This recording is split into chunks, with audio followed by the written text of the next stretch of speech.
आगे बढ़ा रहे हैं। धनवान हमको बनना चाहिए, न कि गुटखा बेचने वाले को। बताइए, धनवान मुझे बनना चाहिए कि गुटखा बेचने वाले को? लेकिन हमको तो आप गरीब बना देते हो। ये जो हम आपको प्रोग्राम करवा रहे हैं ना, बहुत लोग ये 1 हफ्ते का शिविर करते हैं और 15,000 फीस देकर ये प्रोग्राम देखते हैं। आपको मालूम नहीं होगा।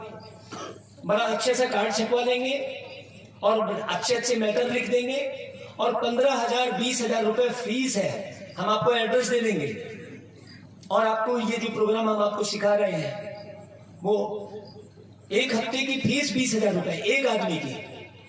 सोचिए। लेकिन यदि हम आपसे पैसे ले लेंगे तो हमारे अगले जन्म में जमा नहीं होगा। ये हम आपसे पैसे ना लेकर ज्यादा धनवान बन रहे हैं, आपको मालूम नहीं है। और वो पैसे लेकर आगे के लिए वो अभी खा लेगा, या तो अभी पाओ या तो आगे पाओ। वो तो खाते में जमा हो रहा है, खाते में जमा हो रहा है, ये है नहीं भाई। लेकिन सबको संभालना है तो एक आश्रम चाहिए, घर चाहिए, पंखा चाहिए, चाहिए ना भाई सबको बुलाने के लिए। उसके लिए धन चाहिए हमको। बाकी हमारा कोई शौक नहीं है, ना पिक्चर देखना है, ना हमको बाहर घूमना है, ना हमको कहीं खर्च करना है, ना हमको कोई बेटी ब्याहना है, ना हमको कोई बेटा ब्याहना है, ना हमको बेटे की शादी की चिंता है, ना बेटी की शादी की चिंता है। क्योंकि हमने अपनी संतान की शादी किसके साथ कर दी है? हाँ, जो 16,108 पटरानी श्री कृष्ण जी की बताई है। सोचो, आप 16,108 में अगर आना चाहते हैं तो अब आप सब कुछ भूलकर बाबा की मुरली को बहुत ध्यान से सुनिए। बोलिए सभी ओम शांति। आज 13 मई की मुरली में बाबा ने कहा, मीठे बच्चे, बोलो आप, मीठे बाबा। सभी बोलो एक साथ, मीठे बाबा। भाई बाबा ने इधर से बोला मीठे बच्चे, तो आप भी बाबा को बोलोगे ना, मीठे बच्चे। बाप ने रुद्र ज्ञान यज्ञ रचा है। रुद्र मतलब रूह और दा यानी देव। रूह को देवता बनाने के लिए। और रुद्र किसको कहा जाता है? शिव को कहा जाता है। मतलब एक शिव पिता परमात्मा ही आत्माओं को देवात्मा बना सकते हैं। रुद्र का अर्थ अच्छे से समझना। ज्ञान यज्ञ रचा है। यज्ञ का मतलब होता है, यज्ञ मतलब याद में रहना और ज्ञान में रहना। जब तक आपको परमात्मा की याद नहीं आएगी तब तक आपको परमात्मा का ज्ञान समझ में नहीं आएगा। तो यज्ञ का अर्थ क्या हुआ? याद में रहना, और या माने याद में रहना, और ज्ञा माने ज्ञान में रहना। तुम ब्राह्मण इस यज्ञ की संभाल करने वाले हो। अब यज्ञ की संभाल करना मतलब याद और ज्ञान की संभाल करना अपने अंदर। नहीं तो कई लोग यज्ञ की संभाल करना तो लोग भैया दे दिए पैसा और वो अपने शानो शौकत में खर्चा कर रहे हैं। यज्ञ की संभाल करना मतलब याद और ज्ञान को संभाल के रखना बुद्धि में। तो इसलिए तुम्हें अब संभाल कैसे होगा? दूध गंजे में कब संभाल के रख सकेंगे? उसमें नींबू खटाई पड़ी रहेगी तो संभाल के रख सकेंगे क्या दूध को? उस गंजे को पूरी तरह से साफ करना पड़ेगा, तब उसमें दूध टिकेगा। और यदि आपने गंदे में दूध डाल दिया तो वो दूध भी गया। तो ज्ञान आपके अंदर कब टिकेगा? उसको बाबा ने कहा, इसके लिए तुम्हें पवित्र जरूर बनना है। पवित्र मतलब काम, क्रोध, लोभ, मोह, अहंकार, ईर्ष्या, द्वेष, दुख, चिंता, परेशानी। दुख भी एक विकार है, आपको मैं बता दूं। जैसे काम रावण है तो दुख अहिरावण है। वो दुख अंदर छुपा रहता है। बाहर से हम बोलते हैं हम तो बढ़िया है, लेकिन अंदर दुखी रहते हैं। बाहर बाहर से बोलते नहीं मेरी दृष्टि बढ़िया हो गई है, लेकिन अंदर देह की तरफ नजर जा रही होती है। अंदर से 70-80 साल का बूढ़ा भी उसमें फेल हो रहा होता है। तो पवित्र जब तक नहीं बनेंगे तब तक आपको कोई फायदा नहीं होगा। आज की मुरली बाबा की बोल रही है, पवित्र जरूर बनना है, विषय वासना से छूटना है। अभी तक आप विषय वासना से संतान उत्पन्न करते रहे, अब आपको योग बल से संतान उत्पन्न करने की विधि सीखनी है। कल एक भाई कह रहा था, हमारे से कुछ लोग मिलने आए थे, बोले महाराज जी आप पवित्रता की बात करते हैं, फिर दुनिया में संतान कैसे बढ़ेगी? तो आप भागवत कथा सुन रहे हो, राम कथा सुन रहे हो, उसमें स्पष्ट है।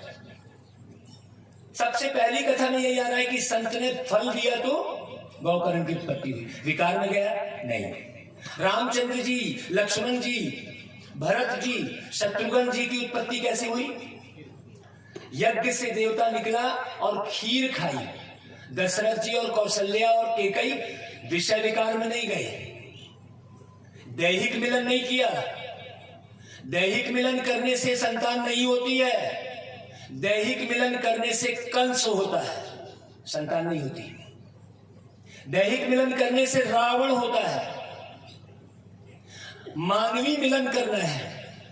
आप मानव हो, मानव मतलब जिसके अंदर मन है, मन से मानव। तो मिलन कौन सा करना है आपस में? मानसिक मिलन करना है। राधा और कृष्ण मानसिक मिलन है, बहुत अच्छे से समझना। देवकी और वसुदेव मानसिक मिलन है। श्री कृष्ण जी की उत्पत्ति शारीरिक मिलन में नहीं हुई है, श्री रामचंद्र जी की उत्पत्ति शारीरिक मिलन में नहीं हुई है। और आप बस केवल राम और कृष्ण का गुण गा रहे हो। और हमसे बोलते हैं लोग कि आप राम और कृष्ण को भगवान नहीं बोलते हो, ये तो आप गलत कर रहे हैं, ऐसा बोलते हो। और आप राम और कृष्ण की पूजा करके और अपवित्र हो रहे हैं, तो आप सही काम कर रहे हो क्या? सोचो सोचो, आप राम के कौन से गुण धारण कर रहे हो? बस खाली पूजा कर रहे हो? सोचो। तो बाबा मुरली में कहता है कि बच्चे तुम्हें पवित्र जरूर रहना है। तो पवित्र जरूर रहना है ये सुन लिया, लेकिन पवित्र कैसे रहना है वो समझाने वाला भी चाहिए बारीकी से।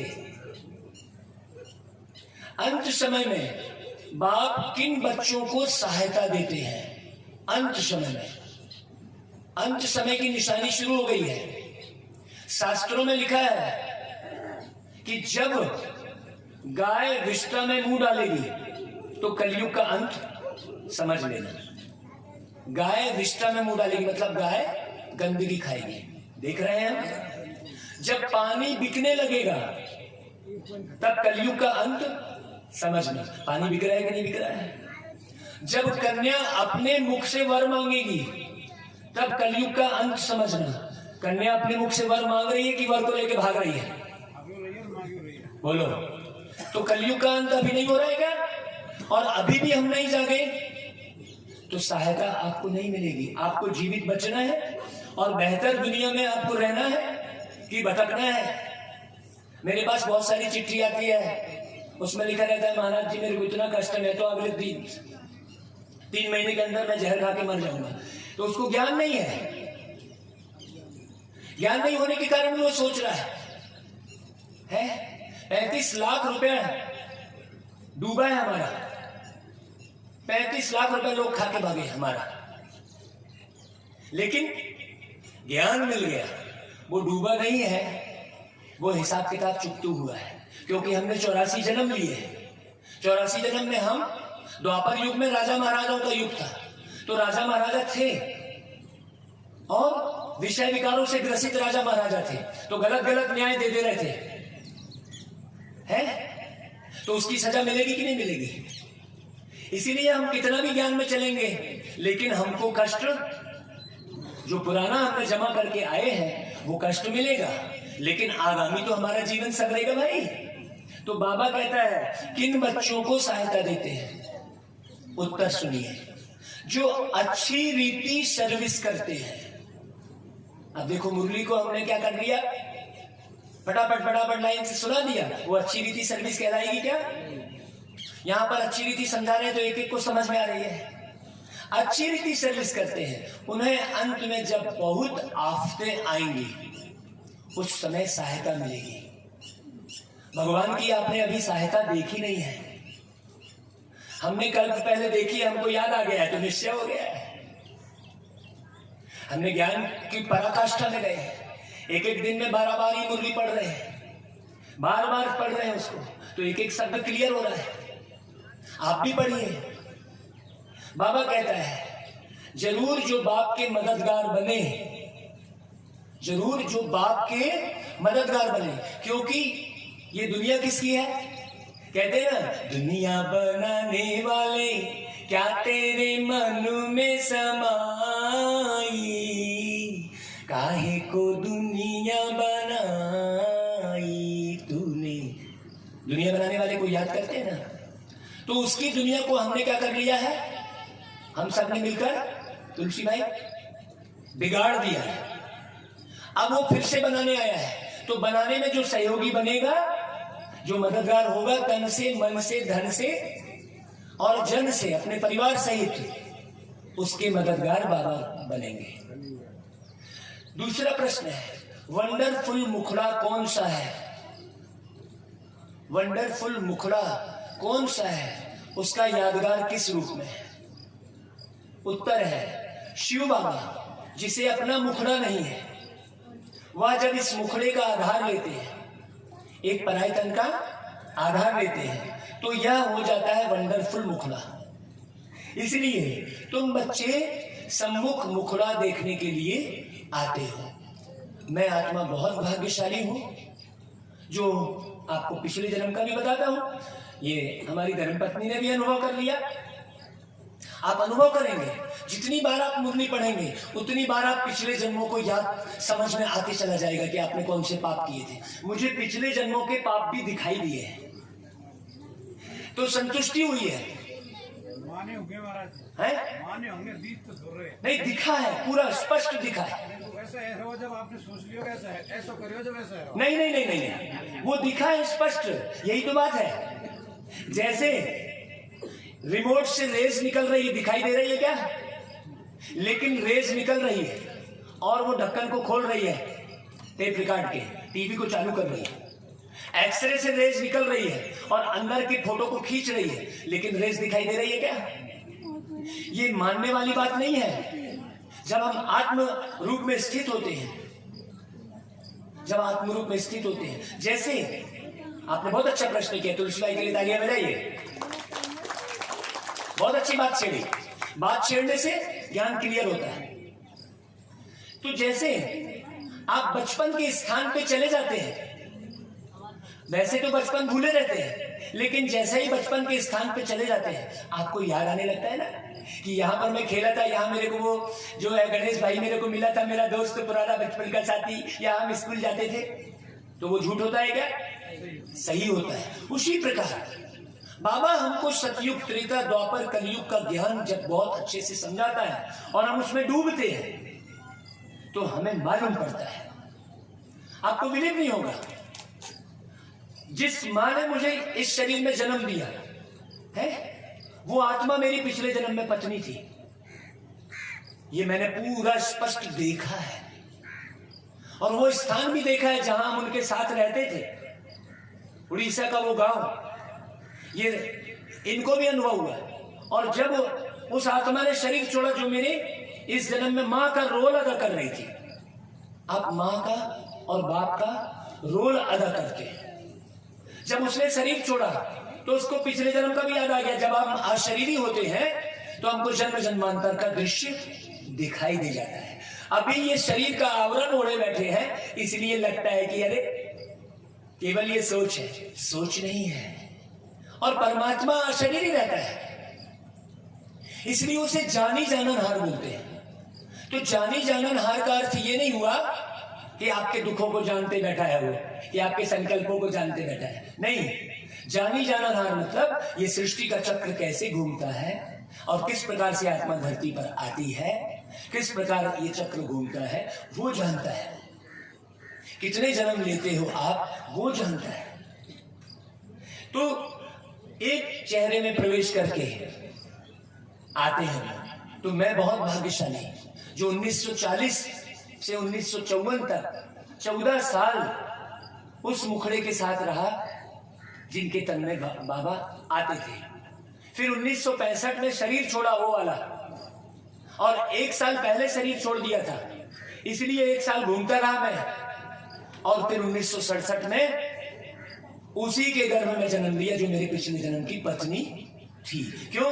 क्योंकि आत्मा का लगाव, मैं 14 साल ज्ञान में चल गया था, फिर भी लगाव टूटा नहीं था। पत्नी के साथ बहुत गहरा लगाव रहता है, इसलिए झगड़ा भी उसी के साथ होता है। एक पति दूसरे जन्म में पत्नी का बेटा जरूर बनता है, यह बात आप पक्की कर लेना।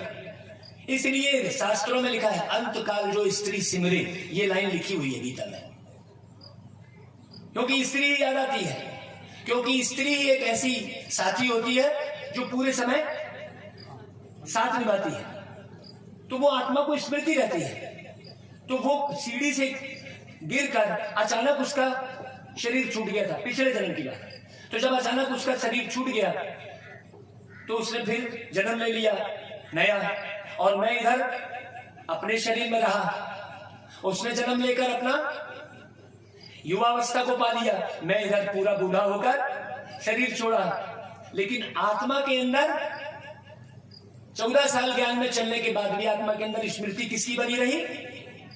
तो जन्म फिर मेरे बड़े भाई जो वो मेरे पिताजी थे, मेरी बड़ी बहन वो मेरी माँ थी जो बड़ी बहन बनकर आई। इस प्रकार परिवार के सदस्य बढ़ते चले गए। मैं आपको बहुत गहरा राज बता रहा हूं, गहरा राज, अपने जीवन का प्रैक्टिकल अनुभव। सबके संग हो, सब चाहे संग हो, सबके संग होता है, सबके संग होता है। ये इस ज्ञान को अच्छे से समझ लीजिए आप, तो आप बिल्कुल शांत हो जाएंगे। बढ़िया, जब आप ये ज्ञान अच्छी रीति समझ लेंगे तो हर कष्टों को आप चुटकी बजाते फिर वो गोवर्धन पर्वत छिंगली में उठा लेंगे। आप छिंगली में भी नहीं, नाखून में उठा लेंगे। बहुत अच्छे से समझना। तो बाबा कहता है कि मुखड़ा देखने के लिए आते हैं, इसका यादगार रुंडमाला में मुखड़ा दिखाते हैं। आज का गीत बजा है, कितना मीठा कितना प्यारा शिव बोला भगवान, उससे प्यारा और उससे मीठा कोई नहीं है। शिव ने कभी किसी से लड़ाई नहीं की, शिव ने कोई हथियार नहीं उठाया, शिव ने कोई भांग नहीं पिया। सारा गलत गलत कहानी गढ़ दी है? वो तो एवर प्योर है, एवर प्योर है, सदा जागती ज्योत है। वो भांग पीकर अंधेरे में आएगा क्या? भांग पीकर अपने दिमाग को खराब करेगा क्या? सोचने की बात है। लेकिन सारा गलत ज्ञान दुनिया के अंदर में सुना दिया गया है। शिव का भी परिचय सही नहीं है, कृष्ण का भी परिचय सही नहीं है, राम का भी परिचय सही नहीं है। हे मेरे मीठे भाइयों, मेरे अंदर से दिल से आंसू बहकर आपसे विनम्र गुजारिश कर रहा हूं कि आप सब मेरे जाने के बाद भी इसी तरह से इकट्ठे होकर मुरली जरूर सुनना। और यदि यहाँ सुनाने वाला नहीं होगा तो रोज 3 बजे अमृत बेले उठकर मैं इसी तरह से मुरली सुनाता हूँ यूट्यूब पर। आप यूट्यूब पर अनमोल मणि में वो मुरली रोज सुन लेना चैनल पे। समझा समझा कर सुनाता हूँ, गला खुल जाए, कितना भी समय लग जाए। जब मैं ज्ञान में आया तो 5 बजे सुबह एक्यूरेट, पहले तो मैं 3 बजे सेंटर पे चला जाता था। तो हमारी बहनें बोली यार 3 बजे इतनी जल्दी नहीं आना है।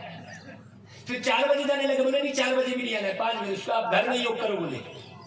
तो मैं 5 बजे एक्यूरेट जाता था, और जैसे हिम्मत भाई और तुलसी भाई सबसे सामने बैठे हैं वैसे ही सबसे सामने में बैठता था और पूरी मुरली ध्यान से सुनता था। और उसके बाद बहन जी से, जब बहन जी मुरली समाप्त करती थी, उस समय तो मोबाइल आदि मुरली का कोई साधन नहीं था। माउंट आबू से मुरली सेंटर पर ही आती थी। तो हम जैसे ही मुरली से उठती थी, बहन जी के हाथ से सबसे पहले नंबर पे तो खड़े रहते थे, मुरली ले लेते थे। और वहां कांच का केबिन था, केबिन में अंदर में जाके क्लास में मुरली सुनने के बाद 2 घंटे मुरली पढ़ते थे। रागनी को भी बिठाते थे 2 घंटे। कि आज बाबा ने ये बोला है तो क्यों बोला है, क्या देखकर बोला है, ऐसा मंथन करते थे 2-2 घंटे। और ये प्रक्रिया लगातार सालों चली। फिर घर में जाकर मुरली पढ़ते थे। फिर जैसे ही ऑफिस में बैठते थे, ग्राहक चले जाते थे, मुरली पढ़ना शुरू करते थे। खाना खा के उठे, लेटने गए हैं, मुरली पढ़ के लेट रहे हैं। ऐसा मुरली पढ़ेंगे, वही मुरलीधर कृष्ण बनेगा। यही वो मुरली है। ओम शांति। बेहद का बाप कहते हैं, मैं एक ही बार 5000 वर्ष के बाद बच्चों का मुखड़ा देखता हूं। सोचो, जो बाप 5000 साल के बाद बच्चों को देखेगा, उसके अंदर कितना प्यार उमड़ेगा। 1-2 साल नहीं, 5000 साल। आपको एहसास हो रहा है ये? बाप को अपना मुखड़ा तो है नहीं। शिव बाबा को तो लिंग के रूप में पूज रहे हैं आप। आपका नाक पैर दिखाई दे रहा है क्या? तो शिव बाबा भी पुराने शरीर का लोन लेते हैं। क्यों? क्योंकि जब कृष्ण रहते हैं तब तो उस बाप को बुलाते ही नहीं है। जब नारायण रहते हैं हम, तब उस बाप को बुलाते नहीं है। राम भी रहते हैं तब भी उसको नहीं बुलाते हैं। बुलाते कब है? जब नीचे गिर जाते हैं। एक बच्चा नीचे गिर जाता है तो माँ पापा बोलता है, नहीं बोलता है। तो जब नीचे गिर जाते हैं हम, चरित्रहीन हो जाते हैं, हमको हमारे पास सोचने समझने की क्षमता खत्म हो जाती है, तब हम भगवान को बुलाते हैं। तो भगवान फिर कहां से पाएगा नया शरीर? क्या वो 9 महीने गर्भ में घुस के नया शरीर बनाएगा क्या? तो फिर उस 9 महीने दुनिया को चलाएगा कौन? वो 9 महीने गर्भ में घुसा रहेगा, तो उस 9 महीने दुनिया को चलाएगा कौन? इसलिए वो गर्भ में नहीं घुसता, इसलिए उसे परमात्मा कहते हैं। परमात्मा माने मां के गर्भ से परे रहने वाली आत्मा। रामचंद्र जी कौशल्या के गर्भ से आए, कृष्ण जी देवकी के गर्भ से आए। हम देख रहे हैं शिव जी किस गर्भ से आए, बताइए जरा।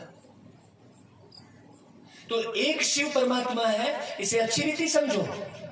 तो तुम बाप दादा दोनों का मुखड़ा देखते हो, तब कहते हैं बाप दादा का याद प्यार स्वीकार हो है। अब रुंडमाला बच्चों ने देखी है, उनमें मुखड़ा दिखलाते हैं। रुंडमाला बनाई जाती है तो शिव बाबा का भी ऐसे मुखड़ा देखेंगे।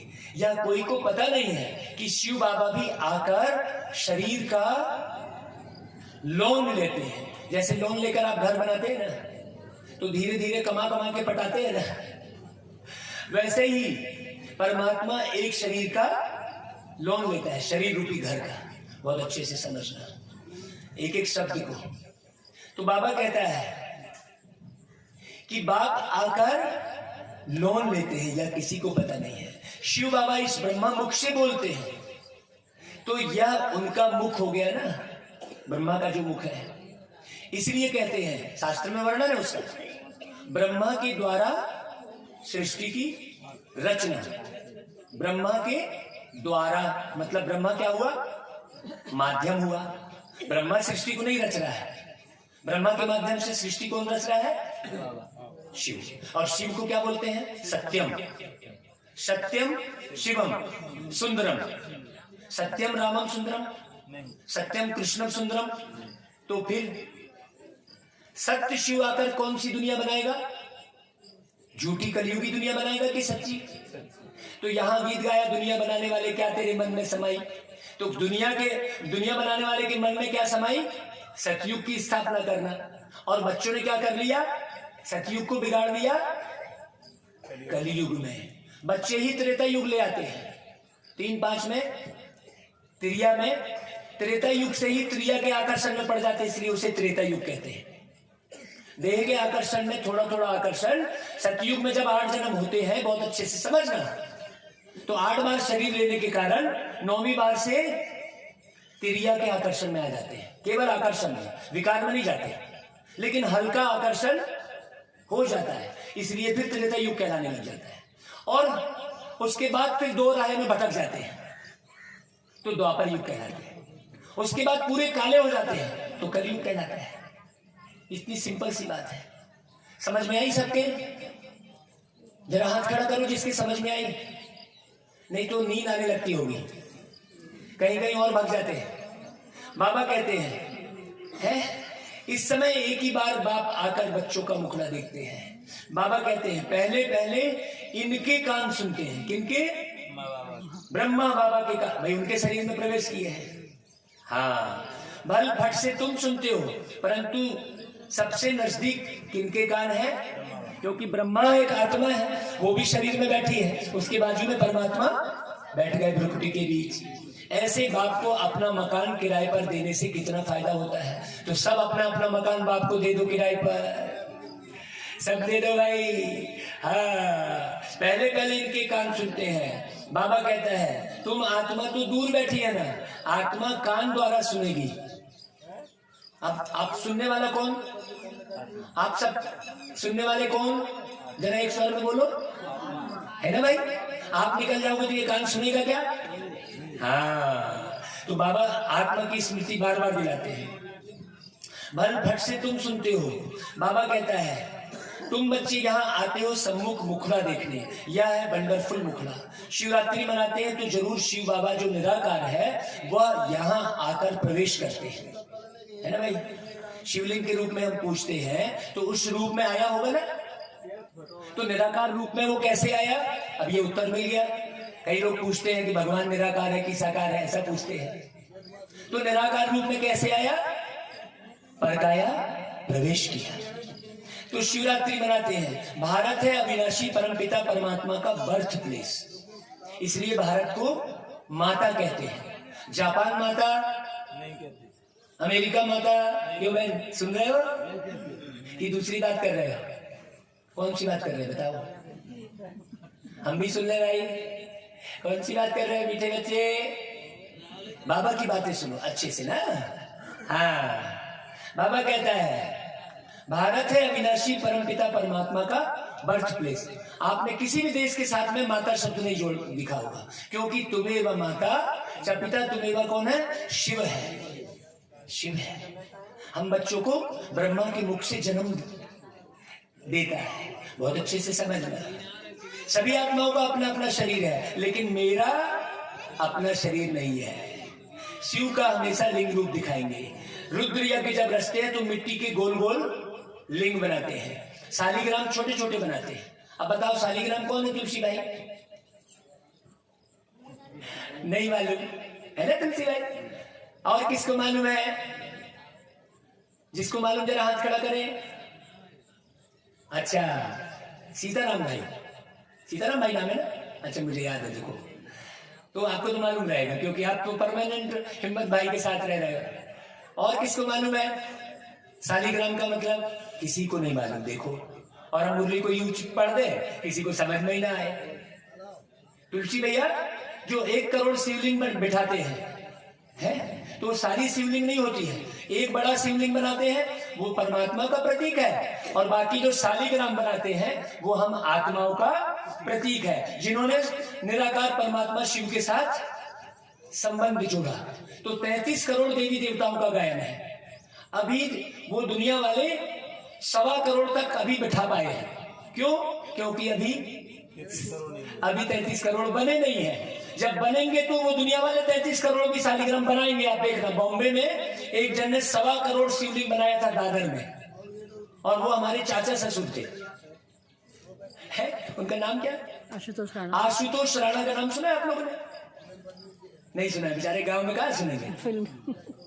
फिल्म में काम करते हैं, आपने सुना है ना? वो हमारे चाचा ससुर है। उन्होंने 1.25 करोड़ शिवलिंग बनाया था दादर में। तो अभी 1.25 करोड़ तक शिवलिंग बनाए हैं, क्योंकि अभी उतने तक संदेश पहुंचा है। अभी इतने सारे लोगों को संदेश पहुंचाना है तुलसी भाई। तो अंतरा ग्राम की ड्यूटी बाबा तुलसी भाई को दे रहा है। तालियां बजाओ, है ना भाई? एक एक गांव में जाना है। हाँ, मैं तो कोई भी गांव में बुलाता है मैं भागता हूं, एकदम सब काम धाम छोड़ के भागता हूं। बाबा कहता है रुद्र यज्ञ रचते हैं, शालिग्राम छोटे छोटे बनाते हैं। वास्तव में छोटे बड़े तो कोई है नहीं। जैसा आप आत्मा अति सूक्ष्म हो, वैसे ही परमात्मा अति सूक्ष्म है। देखो, एक मिनट, जैसे आपने ये समझाया जी, इसी बात के ऊपर थोड़ा गुरु जी आप बुरा नहीं मानना। हाँ, ये और समझाओ लोगों को, हाँ, उनके दिमाग में फिट बैठ जाता है। हाँ, मैं कौन, मेरा कौन, और तुम्हारा नाम क्या है, तो ये मतलब समझाना जरूरी है। नहीं, यही बता रहा है, यही बता रहा है। नहीं, उनको बहुत अच्छा जोश है ना भाई, ताली बजाओ उनके लिए, रामजी भाई के लिए। वो जोश है कि कैसे करके समझाऊं। सवेरे से उठकर बिल्कुल योग लगाते हैं वो, सोचो। और पहले क्या थे और अब क्या बन गए। तो फिर शिव बाबा की कमाल है कि नहीं, प्रत्यक्ष दिखाई दे रहा है सैंपल। तो उस सैंपल को देख के भी हम नहीं बदले। बाबा कहता है वास्तव में छोटे बड़े नहीं है, बस वह बाप है और वह बच्चे है। पूजा भी दोनों की अलग अलग करते हैं, समझते भी हैं वह शिव है और वह शालिग्राम है। दो नाम अलग अलग है ना भाई, शालिग्राम और शिव, है कि नहीं भाई। ऐसे तो नहीं कहते सभी शिव ही शिव है, शालिग्राम कहते हैं। नहीं, शिवलिंग बड़ा बनाते हैं और शालिग्राम छोटे छोटे बनाते हैं।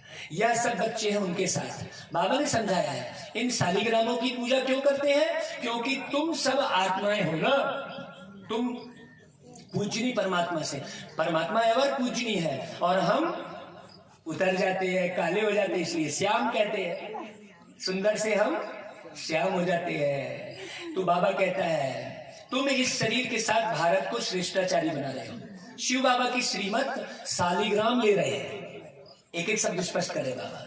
यह भी ज्ञान यज्ञ रचा हुआ है, रुद्र शिव बाबा का। शिव बाबा बोलते हैं तो शालिग्राम भी बोलते हैं। यह अमर कथा सत्यनारायण की कथा है। मनुष्य को नर से नारायण बनाते हैं। सबसे ऊंच पूजा उनकी हुई ना। आत्मा कोई बहुत बड़ी नहीं है, बिंदी से भी छोटी है ना भाई, दिखाई नहीं देते हैं। उनमें कितना नॉलेज है, कितना पार्ट भरा हुआ है। कल प्रोजेक्टर चालू नहीं हुआ ना, वो एक रीड नहीं मिली, आज हो जाए, आज करवा देना भैया। तो आत्मा का हम एक एक वीडियो बहुत सुंदर दिखाएंगे आपको। जो भाई साहब बोल रहे हैं ना कि ये नहीं अनुभव मैंने सुना, नहीं, आपको हम प्रत्यक्ष वीडियो दिखाएंगे, आत्मा का पूरा वीडियो दिखाएंगे, समझाएंगे अच्छे से। ये रात को 10 बजे हमारे पास आए, हम फिर भी सो गए थे। हम उठ के चलने को तैयार हो गए। चलो करो तैयारी, सोना थोड़ी है हमको भाई, है कि नहीं। आत्मा कोई बहुत बड़ी नहीं है। बाबा कहता है शरीर कितना बड़ा है, मैं भी इस शरीर में प्रवेश करके पार्ट बजाता हूं, अभिनय करता हूं। बाबा कहता है शरीर में आत्मा प्रवेश होने से छोटेपन से ही पार्ट बजाने लग पड़ती है। अब एक 6 महीने का बच्चा मुस्कुरा रहा है, उसको कौन सा चुटकुला समझ में आ गया भाई जो मुस्कुराएगा वो? सोचो क्यों मुस्कुरा रहा है, वो पुराना याद कर रहा है। अब मैं पैदा होऊंगा तो मुस्कुराते ही रहूंगा, क्यों? मुस्कुराओ मुस्कुराओ, सबको यही बोल रहा हूं पूरे समय। तो मैं जन्म लूंगा तो कैसा रोते हुए पैदा होऊंगा क्या? मैं नहीं होऊंगा, सिस्टम है साहब। नहीं नहीं नहीं नहीं, रोते हुए होऊंगा नहीं। आत्मा दुखी होकर मरती है तो दुखी होकर जन्म लेती है, सिस्टम है। हाँ, रोते हुए जाओगे तो रोते हुए आओगे। हाँ, खो जाता है। क्या बोला देखो, रोते हुए आते हैं सब, हंसता हुआ जो जाएगा वो मुकद्दर का सिकंदर जाने मन कहलाएगा, बोलते हैं ना भाई। तो हाँ, तो रोते हुए आते हैं सब। क्यों आते हैं?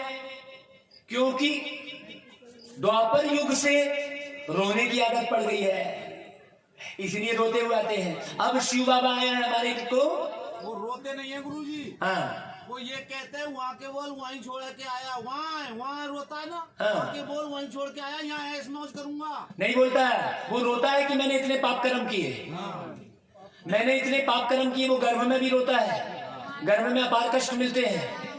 बहुत अच्छे से समझना, बड़ी गहरी बात है। एकांत में कभी युवा अलग से बैठना, ये कुछ बातें सबके सामने में भी नहीं बताई जा सकती, थोड़ी समझना आनी चाहिए। आप सब लोग एकांत में बैठना, फिर मैं और बारीकी बात बताऊंगा आपको, एक एक बात समझ में आएगी। एकांत हाल में कभी युवा लोग अलग बैठना। हाँ, बहुत अच्छे से समझना। बाबा कहता है अनादि अविनाशी पार्ट मिला हुआ है। शरीर तो जड़ है ना भाई, लकड़ी की तरह जला देते हैं शरीर को, जलाते हैं कि नहीं? फिर उनमें जब चैतन्य आत्मा प्रवेश करती है, उनके बाद गर्भ में सजाएं खाने लगती। आ गई देखो लाइन मुरली में, बता दी बाबा ने। सजाएं भी कैसे खाती हैं? भिन्न भिन्न शरीर धारण कर जिसको जिस रूप से दुख दिया है तो वह साक्षात्कार करते जाते हैं कि अरे अब तो मैं अंधा पैदा हो रहा हूं। अंदर पता चलता है उसको कि अब मैं तो अंधा पैदा हो रहा हूं। गर्भपात में संभाल मालूम पड़ता है अरे मैं तो लूला पैदा हो रहा हूं, मालूम पड़ता है। हाँ, बहुत अच्छे से समझना। इसका मैं प्रैक्टिकल उदाहरण सुनाऊंगा कभी। बाबा कहता है दंड मिलता है, त्राही त्राही करते हैं, इसलिए गर्भ जेल कहते हैं। ड्रामा कैसे अच्छा बना हुआ है, कितना पार्ट बजाते हैं। आत्मा अंजाम करती है, मतलब वायदा करती है गर्भ के अंदर बैठकर कि हे प्रभु मुझे निकालो बाहर, और उस वायदे को भूल जाती है। क्यों भूल जाती है? क्योंकि अपने को शरीर समझने लगती है। वही मैंने कहा कि आपको शेर का पूरी छाल पहना दूंगा तो आप शेर समझने लग जाएंगे क्या अपने आप को? तो ये मानव शरीर की छाल पहने तो शरीर क्यों समझ रहे हैं आप? है ना भाई? सोचने की बात है। 84 जन्मों का पार्ट बजाकर फिर रिपीट करते हैं। वरना है ना भाई, या बाप बैठ समझाते हैं, बच्चे भी समझते हैं। यह तो यथार्थ बात है ना। इतनी छोटी बिंदी में कितना पार्ट है, उसका प्रैक्टिकल साइंस ने दिखा दिया। इतनी छोटे से चिप में हजारों गाने आ जा रहे हैं, तो फिर छोटी सी आत्मा जब मनुष्य के द्वारा बनाई हुई चिप में हजारों गाने आएंगे, तो भगवान के द्वारा बनाई हुई आत्मा में 84 जन्म का पार्ट रहेगा कि नहीं रहेगा भाई? सोचो, गाते भी है। आत्मा स्टार है जो इस भ्रुकुटी के बीच में रहती है, इसलिए तिलक कहाँ लगाते हैं? यहाँ लगाते हैं। यदि यहां से हटके तिलक यहां लग गया तो बोलेंगे अरे तुमने मेरे को कैसा तिलक लगाया? क्योंकि वो मुझे नहीं लगता, क्योंकि मैं यहां ही बैठा हूं। बिंदी माताएं कहां लगाती है? यहां से उठके यहां गाल में लगाएंगी क्या बिंदी? क्योंकि आत्मा कहां बैठी है? यहां ही बैठी है। अच्छे से समझना, आंख रूपी खिड़की से देख रही है, तो तुम कहां बैठे हो सब? जरा इशारा करो उंगली से। हाँ, बाबा कहता है यह यथार्थ बात है। आत्मा का बहुतों को साक्षात्कार होता है। गाते भी हैं आत्मा स्टार है जो इस भ्रुकुटी के बीच में रहती है। कितना पार्ट बजाते हैं, इसको कहा जाता है कुदरत। तुम तो जानते हो हम आत्मा एक शरीर छोड़ दूसरा लेते हैं, दुनिया में नहीं मालूम कितना पार्ट बजाते हैं। हमको बाबा आकर समझाते हैं कितनी ऊंच नॉलेज है। दुनिया में कोई को भी यह नॉलेज नहीं है। यह भी तो मनुष्य था ना जिसके मुख से बाबा ज्ञान सुना रहे हैं। वो भी तो गीता और रामायण पढ़ रहे थे। कहां से आ गया ये ज्ञान? जरूर उनके तन में शिव बाबा बोल रहा है। बाबा कहते हैं यह भी तो मनुष्य था, जब इनमें मैंने प्रवेश किया तब मैं बता रहा हूं। ऐसे नहीं कि गुरु गोसाई का चेला होगा, उससे रिद्धि सिद्धि सीखे। कोई समझते हैं गुरु का वरदान अथवा गुरु की शक्ति मिली हुई है, ऐसा समझ लेते हैं। अरे गुरु भी तो एक आत्मा ही है। सोचने की बात है। यह तो बातें ही न्यारी है। सम्मुख सुनने से तुमको बहुत मजा आता है ना भाई? अभी सम्मुख सुन रहे हो और आप पहले टेप में सुन रहे थे हमारी आवाज को। मजा किस में आ रहा है? सामने बैठ के सुना रहे हो तो मजा आ रहा है ना भाई? इतनी भीड़ लगा के आप सुन रहे थे क्या? तो हमारा ओरा फैल रहा है कि नहीं फैल रहा है? हम आए हैं साकार में, तो जब परमात्मा आए होंगे तो कितना ओरा फैला होगा सोचो। जब मैं एक साधारण सी आत्मा आई हूं तो ओरा फैल रहा है, सब काम फटाफट हो रहा है। सोचने की बात है। बाबा कहता है उनको कहा जाता है परम पिता परमात्मा, परम माना सुप्रीम, परे ते परे परम धाम में रहने वाले। परे ते परे तुम बच्चे भी रहते हो। अब कल एक माता बोली मैं कब मरूंगी? मैं बोला तुम तो मरे ही हुए हो। है ना भाई? तुम तो मरे ही हुए हो। समझने की बात है। दिन प्रतिदिन तुम बच्चों को कितनी गंभीर नॉलेज मिलती रहती है। कौन देते हैं? पूछते ऊंच भगवान। वहां आकर कहते बच्चे आत्मा कैसे आर्गन्स द्वारा बात करती है। कहते भी है वो भ्रुकुटी के बीच चमकती है, परंतु सिर्फ कहने मात्र कहते हैं, किसकी बुद्धि में नहीं आता है। अब सारे दिन में ये ख्याल आता है क्या कि मैं आत्मा यहाँ बैठकर आंख रूपी खिड़की से देख रहा हूं? ये ख्याल आता है क्या किसी को? सोचो। बाबा कहता है स्वर्ग के मालिक होने चाहिए। परमात्मा कहते हो तो पिता से जरूर वर्षा मिलना चाहिए। उन्होंने जरूर बाप से स्वर्ग का वर्षा मिला होगा ना। कहां वर्षा दिया? क्या सतयुग में दिया? जरूर पास्ट के कर्म है। अभी तुम कर्मों की थ्योरी को समझते हो। तुमको बाबा ऐसे कर्म सिखलाते हैं जिससे तुम लक्ष्मी नारायण जैसे बन सकते हो। जब तुम ब्रह्मा मुख वंशवली बने हो तब शिव बाबा ब्रह्मा मुख से तुमको यह नॉलेज सुनाते हैं। कितना रात दिन का फर्क है, कितना घोर अंधेरा हो गया है दुनिया में। कोई भी बाप को जानते नहीं जिससे रोशनी मिले। कहते हैं हम एक्टर्स पार्ट बजाने आए हैं इस कर्म क्षेत्र पर, परंतु कर्म क्षेत्र को क्या बना लिया लोगों ने? कुरुक्षेत्र बना लिया। हम कौन है, हमारा बाबा कौन है, कुछ भी पता नहीं है। सृष्टि चक्र कैसे फिरता है कुछ भी नहीं जानते। गाया भी हुआ है, अहिल्याएं, कुब्जाएं, गणिकाएं। अहिल्या पत्थर की बन गई थी, अभी सारे पत्थर में माथा टेक टेक के क्या बन गए हैं? पत्थर को धारण करके समझते हैं किस्मत बदल जाएगी। सोचो, तो पत्थर के हो गए हैं। वही अहिल्या की बात है। बाबा कहता है प्रदर्शनी में बहुत बड़े बड़े आदमी भी आते हैं परंतु उनकी तकदीर में है नहीं। बाप है गरीब निवाज। 100 में से मुश्किल कोई एक साहूकार निकलेगा। 100 भी ऊंच पद पाने का पुरुषार्थ कोई बिरला ही करते हैं। तुम हो गरीब, माताओं के पास बहुत पैसे आदि थोड़े ही रहते हैं। सुनो माताओं, क्या बोल रहे बाबा? कन्याओं के पास कहां से आए हैं? वह तो फिर भी हाफ पार्टनर है। कन्या को तो कुछ भी मिलता नहीं है, वह वहां चली जाती है, हाफ पार्टनर बनती है, वर्षा नहीं ले सकती। और जो बाप के साथ जुड़ेगा वो वर्षा लेगा और वहां जाएगा, किसी से विवाह कर लेगा तो गंदे विषय विकार में डूबेगा, कोई फायदा नहीं। बाबा कहता है ऐसी कन्याओं को पहले पहले बाप अपना बनाते हैं। एक तो पढ़ाई की ब्रह्मचारी लाइफ है, गरीब है, पवित्र है, इनकी ही पूजा होती है। स्कूल भी पढ़ने जाते हैं तो बच्चे ब्रह्मचर्य व्रत का पालन करते हैं। जब कॉलेज से निकल जाता है तब उसका ब्रह्मचर्य व्रत तोड़ते हैं। मतलब पढ़ाई किसमें होती है? ब्रह्मचर्य में। तो जब वो लौकिक पढ़ाई, ऑर्डिनरी इतिहास, उसको पढ़ने के लिए ब्रह्मचर्य चाहिए, तो परमात्मा की पढ़ाई के लिए चाहिए कि नहीं चाहिए? बाबा ने लौकिक का उदाहरण इसलिए दिया, जरा समझो अच्छे से। तो एक पढ़ाई ब्रह्मचारी लाइफ, गरीब है, पवित्र है, इनकी ही पूजा होती है सारी इस समय की बात है। इस समय तुम्हारी एक्ट चलती है जो फिर पूजी जाती है। शिव जयंती बगैर कृष्ण जयंती हो ना सके। आप देखो, पहले कृष्ण जयंती, शिव जयंती आती है ना, शिव जयंती के बाद ही जन्माष्टमी मनाते हैं कि नहीं मनाते? सोचो कितना गहरा राज है। फिर राम की जयंती, फिर राम की जयंती मनाते हैं। शिव जयंती से जगत अम्बा, जगत पिता का भी जन्म होता है, तो जरूर जगत का ही वर्षा मिलेगा। सारे जगत का मालिक तुम बनते हो, है? जगत माता है जगत की मालिक। जगत अम्बा का बहुत मेला लगता है। ब्रह्मा को इतना नहीं पूछते हैं तो बाप माताओं को आगे रखते हैं। हाँ, शिव शक्तियां माताओं को सबने ठोकरें मारी है, माताओं को सबने ठोकरें मारी है। बाबा बोल रहा है खास पतियों ने, जरा दुर्गा बनकर हाथ खड़ा करो जिन्होंने ठोकरें खाई है, खाइए ना। अभी शिव बाबा की मुरली सुनना। बाबा कहते हैं शिव शक्तियां माताओं को सबने ठोकरें मारी है। यह तो पतियों का पति है, कन्याओं को समझाते हैं यह जगत अम्बा की बच्चियां मास्टर जगत अम्बा बनी हुई है। मतलब दुर्गा का कोई पति दिखाते हैं क्या? दिखाते हैं क्या दुर्गा का कोई पति? सोचो, लक्ष्मी का पति दिखाते हैं लेकिन दुर्गा का पति नहीं दिखाते। हाँ, तो ये कन्याएं ही दुर्गा बनती हैं, अष्ट शक्ति। इस पर भी समझाएंगे बाद में।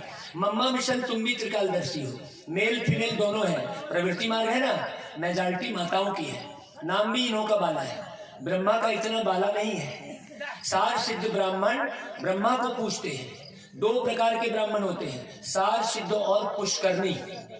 देखो, पुष्कर में ब्रह्मा का मंदिर है। बहुत देखो बाबा कितने गहरे की ओर ले जा रहे हैं। हाँ, शास्त्र सुनने वाले अलग होते हैं। यह सब बातें बाप बैठ समझाते, कोई नहीं बताया कैसे यह चक्र फिरता है, कैसे मैं आता हूँ। वायदा तो है ना कि मैं फिर से 5000 वर्ष के बाद ज्ञान सुनाऊंगा। इसका मतलब अभी चले जाएंगे बाबा तो फिर कब मिलेंगे? 5000 वर्ष। देखो तुलसी भाई को कितना जल्दी समझ में आ गया भाई, बजाओ तालियां।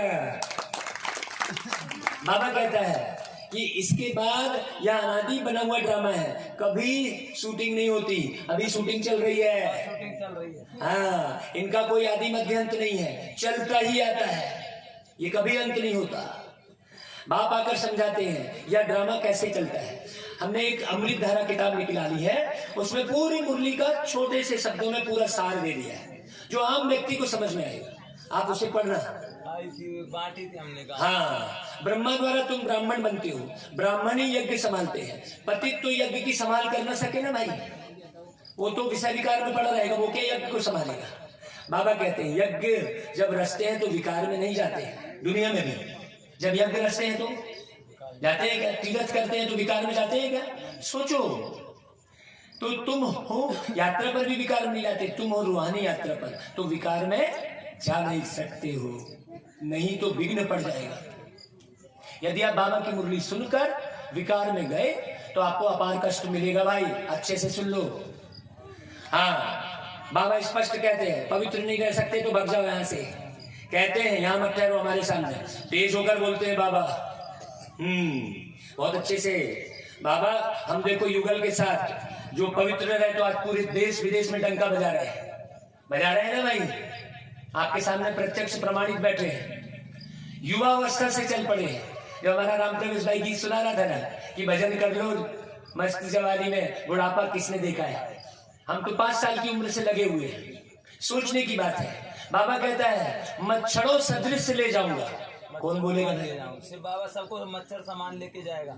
कौन बोलेगा भाई ऐसा? मच्छरों सदृश ले जाऊंगा। कोई साधु सन्यासी ऋषि मुनि बोलेगा? ये बोल से पता चल रहा है। ब्रह्मा बाबा बोलेगा क्या ऐसा? सोचिए, वहां हम आत्माएं रहती हैं, वहां है परम धाम जहां आत्माएं निवास करती हैं। आज सवेरे वही गीत बजाया था, सांझ हो गई सृष्टि चक्र की, वो गीत हमने गाया लिखा है। बाबा कहता है फिर हम आते हैं देवता क्षत्रिय वैश्य शूद्र बनते हैं, अब फिर आत्मा हम ब्राह्मण बने हैं, ब्रह्मा के समान आचरण सीख रहे हैं। जो ब्राह्मण बनेगा वही स्वर्ग में चलेगा, मतलब जो विषय विकारों से मुक्त होगा। वहां भी झूलों में झूलते हैं ना, वहां तो तुम रतन जड़ित झूलों में झूलेंगे। श्री कृष्ण का झूला कितना अच्छा श्रृंगारते हैं आज भी, सोचो। उनके साथ सबका प्यार है, गाते हैं ना भजो राधे गोविंद चलो वृंदावन। अभी तुम प्रैक्टिकल में वहां चलने के लिए तैयार हो रहे हो। मैं वृंदावन का अर्थ भी बताऊंगा आपको। बाबा कहते हैं जानते हो हमारी मनोकामनाएं पूरी होती हैं। अभी तुम ईश्वरी पुरी में चलते हो। जानते हो बाबा सबको कैसे ले जाते हैं? मक्खन से बाल की तरह। जैसे मक्खन से बाल निकालने में पता नहीं लगता। बाप तुमको कोई भी तकलीफ नहीं देते हैं। हम जब शरीर छोड़ेंगे बड़े सहज शरीर छोड़ देंगे, पता ही नहीं लगेगा। हाँ, चुपचाप बहुत अच्छे समय हम पूरी तैयारी करके बैठे हैं शरीर छोड़ने की। केवल सेवा अर्थ हम इस शरीर में बैठे हैं, बाकी हम पूरी तैयारी करके बैठे हैं। आप मानो या ना मानो, हाँ बहुत अच्छे से समझना। फिर वहां से भेज देंगे स्वर्ग में। अभी तुम श्री कृष्णपुरी में जा रहे हो, वाया शांति धाम। जैसे वाया दिल्ली जाना होता है ना, अब समझते हो वापिस जाते हैं, फिर आएंगे कृष्णपुरी में। हम श्रीमत पर चल रहे हैं, तो बाप को याद करना है और पवित्र बनना है। दो बातें मुख्य अच्छे से धारण कर लो। यात्रा पर हमेशा पवित्र रहते हैं, पढ़ाई भी ब्रह्मचर्य में पढ़ते हैं। बार बार बोल रहे हैं, देखो बाबा पवित्रता जरूर चाहिए। बाप फिर भी बच्चों को पुरुषार्थ कराते हैं। इस समय का पुरुषार्थ तुम्हारा कल्प कल्प का बन जाएगा, नहीं तो घाटा पड़ जाएगा भाई। हाँ, पुरुषार्थ तो करना चाहिए ना। या स्कूल है बहुत बड़ा तो जरूर पढ़ना चाहिए। अब इसमें गीत हम सुनाएंगे आपको, सबको भूलकर। सबसे बड़ा तीर्थ स्थान है, सबसे बड़ा तीर्थ स्थान है इंद्र सभाएं। हाँ, ये सभा साधारण नहीं है। हम आपको गीत सुनाएंगे, सबको भूलकर एक बाबा को याद करो, देखना है ना भाई। बाबा कहते हैं भगवान खुद पढ़ाते हैं, एक दिन भी मिस नहीं करना चाहिए। आज सवेरे हिम्मत भाई बार बार चिल्ला चिल्ला के कह रहा था, पूरे डंका बजा के तुरई लगा दी है पूरा। ऐसा सेवाधारी में पहली बार देख रहा हूँ पूरे देश में, हिम्मत भाई जैसा। ताली बजाओ आप हिम्मत भाई को। वो चाहते भी नहीं कि मेरे लिए कोई ताली बजाए, मैं ये भी बता दूं आपको। उनके मन में ऐसा कोई नहीं रहता है कि मेरा कोई नाम ले, लेकिन भगवान तो लेगा ना नाम भाई। जो अच्छा कर्म करेगा उसका नाम और उसका दाम सब मिलेगा उसको, वो चाहे मत चाहे। हमको हिम्मत भाई बोला मैं तो बाबा से इसलिए नहीं जुड़ा हूं कि मेरे को सचिव मिले। मैं बोला भाई तू बाबा से जुड़ा है तो सचिव का पहला प्रिंस बनेगा ही बनेगा, तू चाहे या मत चाहे, है कि नहीं भाई। बाबा कहता है बहुत है जिनको छुट्टी भी मिलती है लेकिन फिर भी नहीं आते हैं। बाबा कहते हैं पूरा रिफ्रेश हो जाओ, बाहर जाने से फिर वह नशा नहीं रहता है। बहुतों को सिर्फ मुरली पढ़ने से भी नशा चढ़ जाता है। हमने ऐसे ऐसे नशे वाली माताएं देखी हैं जो कि बाबा से कभी मिली भी नहीं है। नशा तो मुरली का चढ़ना चाहिए, लोग बाग शराब का नशा चढ़ाते हैं। सोचो नशा कौन सा करना है। बाबा कह रहे हैं, अभी देखो क्या इशारे दे रहा है। अगली लाइन में क्या बोल रहा है बाबा, बच्चे बड़ी आफतें आनी है। हाँ आएंगी ना। हाँ, मदद उनको मिलेगी जो मददगार बनेंगे, अच्छी रीति सर्विस करेंगे तो उनको अंत में सहायता भी तो मिलती है ना। अच्छा भाई, फिर बाबा क्या बोले, सभी एक साथ बोलो, मीठे मीठे मीठे मीठे सिकिल दे बच्चों प्रति, बोलो जोर से बोलो, आवाज आनी चाहिए। सिकिल दे बच्चों प्रति, बच्चों प्रति माता पिता बाप दादा का याद प्यार, गुड मॉर्निंग और नमस्ते। हम बच्चों की रूहानी माता पिता को याद प्यार, गुड मॉर्निंग और नमस्ते। धारणा के लिए सार, पढ़ाई मोस्ट वैल्यूबल है। मोस्ट वैल्यूबल मतलब माताओ बहुत कीमती है ना भाई, समझाना पड़ेगा। स्वयं भगवान पढ़ाते हैं, इसलिए एक दिन भी मिस नहीं करना है, कुछ भी हो जाए। ज्ञान खजाने से रोज झोली भरनी है। कौन सी झोली भरनी है? ज्ञान खजाने से कौन सी झोली? बुद्धि रूपी झोली। कहते ना, भर दे झोली मेरी जाओ मोहम्मद, तेरे दर से न जाऊंगा खाली। तो कौन से मोहम्मद? जो मोह से और मद से, मोहम्मद जो मोह से और मद से हटाता है वही झोली भर सकता है। जो मोह और मद में भरा बैठा है वो झोली थोड़ी भर पाएगा भाई। तो कौन सी झोली भरने की बात कर रहे हैं? बुद्धि रूपी झोली में ज्ञान रूपी रत्न भरने की बात है। तो वो भर दे झोली है। वो गा रहे हैं लेकिन इतना अर्थ मालूम होगा क्या उनको? नहीं पता। सोचो, हर धर्म में वो बात है। कल मैंने उन धर्म की एक और बात बताई थी। कौन सी बताई थी हिम्मत भाई? बताओ, किसको याद है? किसी को याद है? रागिनी जी को याद है क्या? मुस्लिम धर्म की बताओ कौन सी बताई थी? मोहम्मद की बताई थी। हाँ, मोहम्मद की तो आज बताया हमने। कौन सी बताई थी? आगे पाठ पीछे सपाट, 16 दूनी 8, ऐसा बोलोगे क्या? जो मुस्लिम धर्म जो हुआ ना, तो मोहम्मद पैगंबर के बारे में ना वो बताई थी। और मतलब मुस्लिम धर्म रमजान, राम को जान। कब राम को जानेगा? जब रोज जब रोज आएगा। बताया था ना भाई। रोजा के बाद में ये जो भागवत चालू हुई है, सोचो, मना रोज आना ही है। रोज आना ही है। पक्का करो, हम पक्का करके ही जाते हैं। हर भागवत में 100 स्टूडेंट निकले हैं, सेंटर पर पहुंचे 100 स्टूडेंट मिनिमम। अब सोचो कितनी बढ़िया कमाई जमा हो रही होगी मेरी। सोचो, बाबा कहता है यह पढ़ाई का समय है, एक पॉइंट। दूसरी पॉइंट, यात्रा पर चल रहे हैं, रुद्र यज्ञ की संभाल करनी है, इसलिए पवित्र जरूर बनना है। हाँ, मैं कहा ना कि मैं इसको माँ मानता हूं भाई, क्योंकि माँ, देखो सोचो, उस माँ ने मेरी शादी इनके साथ जब मैं 23.5 साल का था तब कर दी थी। मतलब मेरी माँ ने कितने दिन संभाला मुझे? 23.5 साल। उसके बाद तो ये संभाल रही है। इसको संभालते अब ये 20 मई को 32वां पूरा हो जाएगा। तो जिस माँ ने मुझे 23.5 साल संभाला एक ने, और दूसरा 32 साल से संभाल रही है, तब सोचो। कलयुग में तो है ही महाराज जी बहुमाता। सोचो, है ना भाई? तो माँ की दृष्टि रखो। आप मत के बोलो, सब सामने आप तो सब बहुमाता है। हाँ, माँ की दृष्टि रखो। गांधी जी ने माँ समझा, रामकृष्ण परमहंस ने माँ समझा। सही कहा, बहु माता ही बन गई। हाँ, तो बाबा कहता है किसी भी विकार के वर्षों विघ्न नहीं डालना है। हाँ, अच्छा भाई वरदान रखो सर में हाथ अपने। भाग्य विधाता बाप द्वारा भाग्य विधाता बाप द्वारा मिले हुए भाग्य को भाग्य को बांटने और बांटने और बढ़ाने वाले बढ़ाने वाले खुश नसीब भाव। खुश नसीब भाव। एक बार और रिपीट करो भाई, बिना सुने दोनों हाथ रखो। बोलो, बोलो फिर से। देखो रिपीट, तोता जो है रिपीट करता रहता है, नहीं भाई तोता नहीं बनना है, आत्मा। भाग्य विधाता बाप द्वारा भाग्य विधाता बाप द्वारा मिले हुए भाग्य को मिले हुए भाग्य को बांटने और बांटने और बढ़ाने वाले बढ़ाने वाले खुश नसीब भाव। खुश नसीब भाव। एकदम सिंपल सा है। सबसे बड़ी खुश नसीबी यह है जो भाग्य विधाता बाप ने अपना बना लिया। दुनिया वाले तड़पते हैं कि भगवान की एक सेकंड भी नजर पड़ जाए। अच्छा भाई बरनान आया तो वो वाला गीत सुनाएंगे, किसी की नजर मुझ पर पड़े न पड़े, है एक सेकंड भी नजर पड़ जाए और आप सदा नयनों में समाये हुए हो, इसको कहा जाता है खुश नसीब। भाग्य आपका वर्षा है, सारे कल्प में ऐसा भाग्य अभी ही मिलता है। आगे कैसे बनने वाला है? भाग्य विधाता से जुड़ने से। और भाग्य विधाता कौन है ये मालूम हो?